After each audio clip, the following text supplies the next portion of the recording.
Hello, what's up mga ka-adventure? Today's vlog, nandito po tayo ngayon sa Surala Bike Center upang maikabit na natin yung ating bagong RD Diore M6100 12 speed. At ito na nga, tinatanggal na nga nila yung ating sirang RD.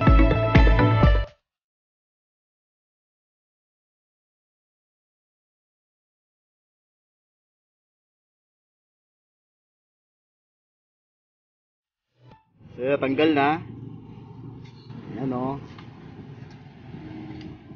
So, maganda sana itong SRAM.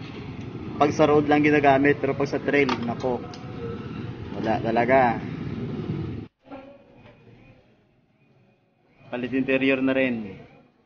Kasi wasak na yung interior natin.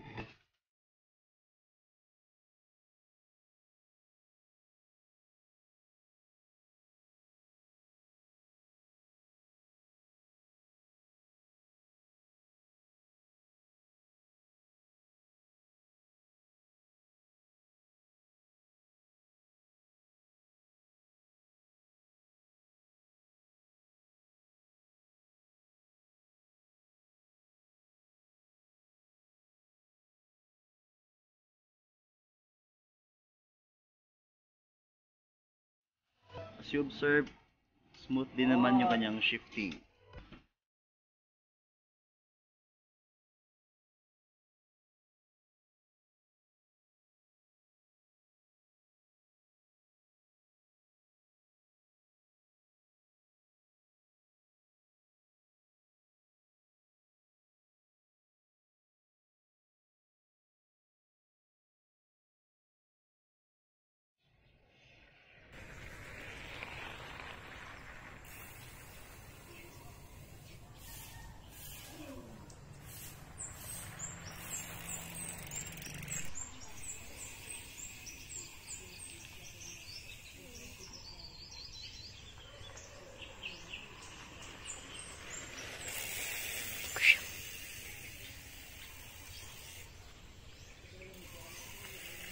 Clutch is off.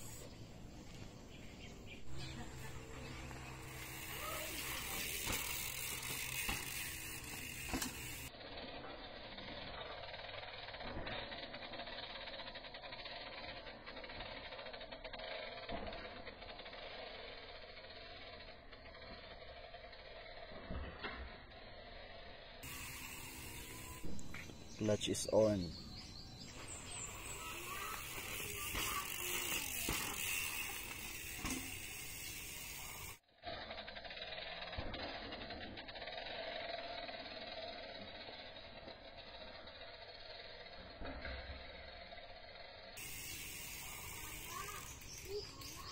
So yun guys, installed na yung ating Diore. At nakita naman natin kanina sa video na pag naka-off yung clutch, so gumagalaw tong derailleur. At kung naka-on naman, so hindi siya gumagalaw, diba? So kahit hindi mo na siya i-on guys, okay rin naman yung yung higpit ng spring nito kasi sobrang lakas ng spring nito guys. Ayan o. Yan. So naka-off yung clutch. At pag naka-on, ganyan mo lang, taas mo lang. So hindi mo na siya magalaw. So hanggang dito na lang yung ating video. Don't forget to like, comment, and subscribe. God bless everyone. Ride safe.